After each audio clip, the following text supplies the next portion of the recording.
Thank you, Great Spirit. I'll be a little bit honest with you here. Well, I'm completely honest with you. You know what's going on inside my head and inside my body anyway. We're all one.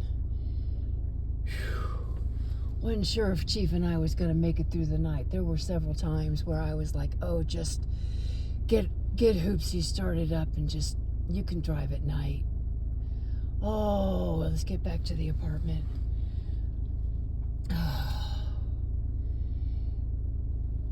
And then I would hear you. Well, rearrange this a little bit. Rearrange that a little bit. That's what you're here for, is to figure out this is your first night in Hoopsie. You'll work it out. Oh, and the little body aches and the lost circulation at one point in time. But boy, George, we got it worked out and we got nice and comfy. And I know I dozed off for at least a couple of hours. And Chief sliding back in there and is like, oh yes, I remember my sleeping bag that my one grandmother made for me. And I've got my navy wool blanket and my Vermont blanket and the ambulance blanket. That was the last one that come pulling out. And I thought about all of the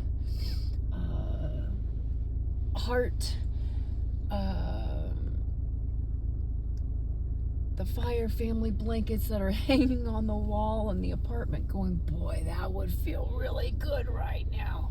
We will definitely use those in the future. Anyway, the configuration actually really worked very, very well, except for the cold. And Rashini was like, oh, and then once he would get settled into that really nice warm spot where we were like womb space to womb space, oh, thank you. Then the cold would start seeping in another place.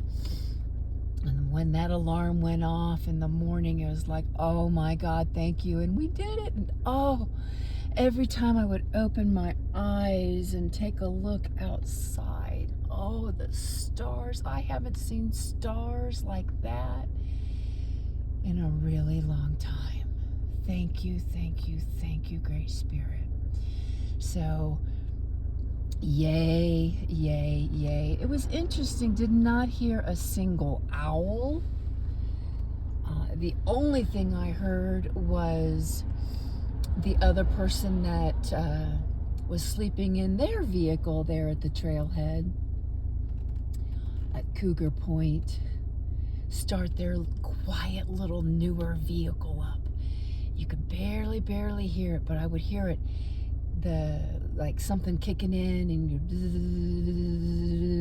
it'd be kicked in for a little while, and then it would kick back out. So I went ahead and got Hoopsie all started up, sat here and started to doze off in the warmth again a little bit. I was like, nope.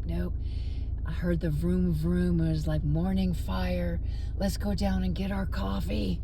Did some hot water because, there's no fires. I hadn't considered that and filling up the thermos. But I wanted to do a full workout, so to speak. And yeah, no fires. So there was no making any hot water and setting up camp and all of that stuff. So the little gas station's just like right around the bend there. We got there and I locked myself out in my little cold frenzy. And you just automatic. I had pulled the thing. I'm like, I'm just running in there really quick. I'll be right back out. But it was an automatic reflex to hit that lock button. And both my spare key and obviously the ignition key was still inside of Hoopsie, along with my phone. So I couldn't even call roadside assistance or anything like that. But nobody there could help me as far as coat hangers, and one gentleman, he was trying to put his little Kia, he's like, I have a Kia too, and he sticks his key in there, and he goes, well, that didn't work. He says, it's worked before, but he says it didn't work. And I says, well, guess not. And so finally they opened up. The gas station opened up. They couldn't help me because they weren't open yet. It was just for deliveries. And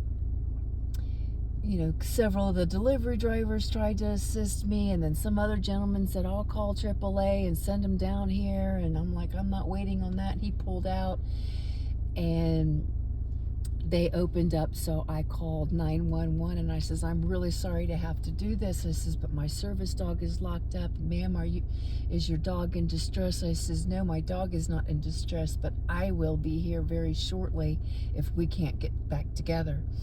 And so they sent the sheriff and the fire department, came on down. Of course, fire department has all that kind of gear because of what they do.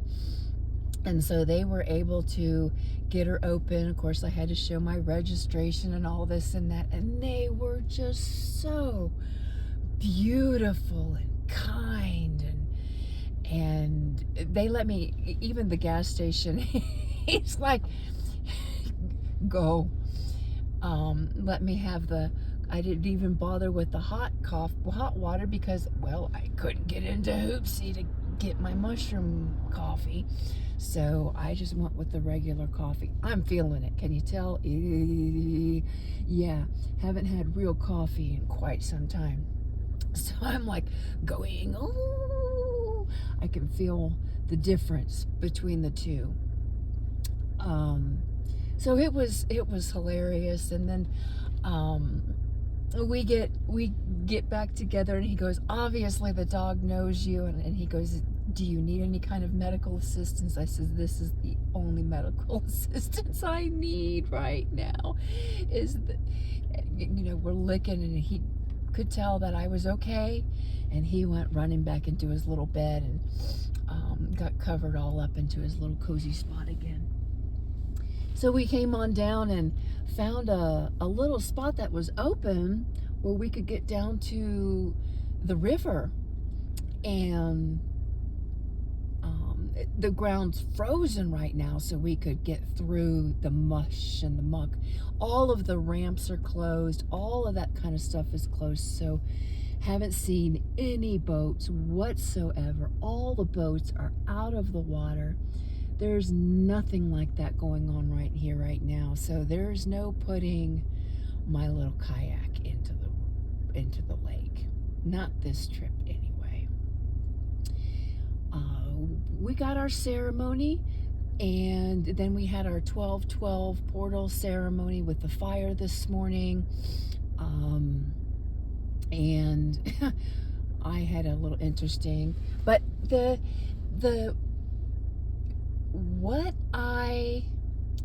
I got to listen to Eye of Wisdom and Wisdom Dream last night, and what I heard with the Eye of Wisdom was definitely what I'd been feeling yesterday, and that was just really, really beautiful. So this morning, with this whole situation with it was what I was feeling last night as I was in the cold, was like,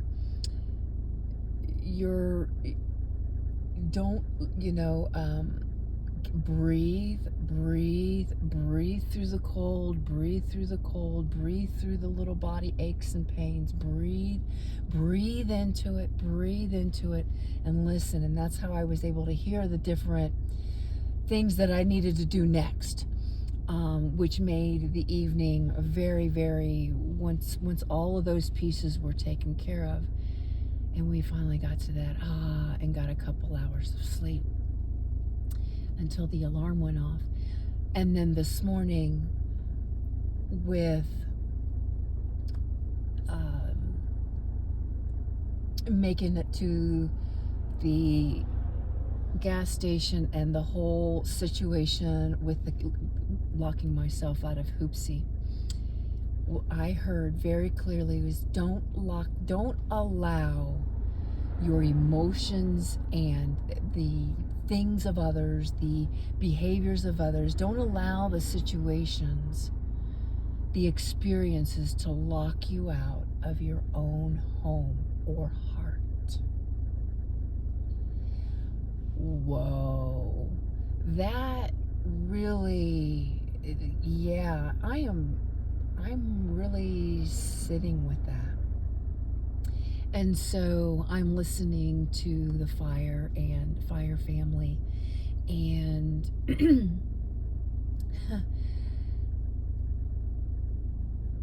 there were a couple of things shared that kind of went, ooh, inside of me.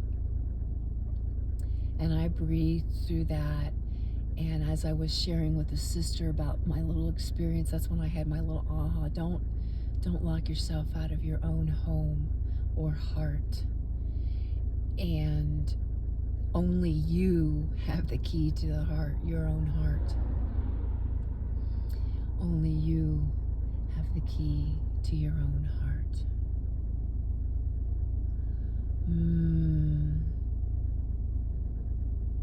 Interesting. Interesting. And so, yeah. Thank you, thank you, thank you.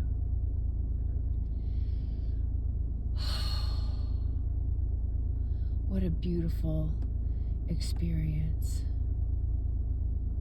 Challenging, but very, very beautiful. Oh, look, three little suns, so to speak. Two in the water, flickering. Nice, beautiful little trinity.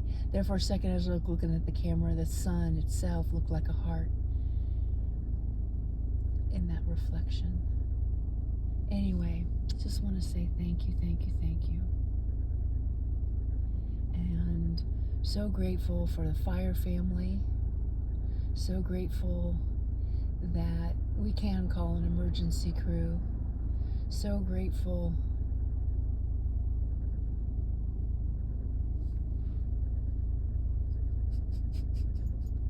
for my steadfastness. Keep moving forward like the horse.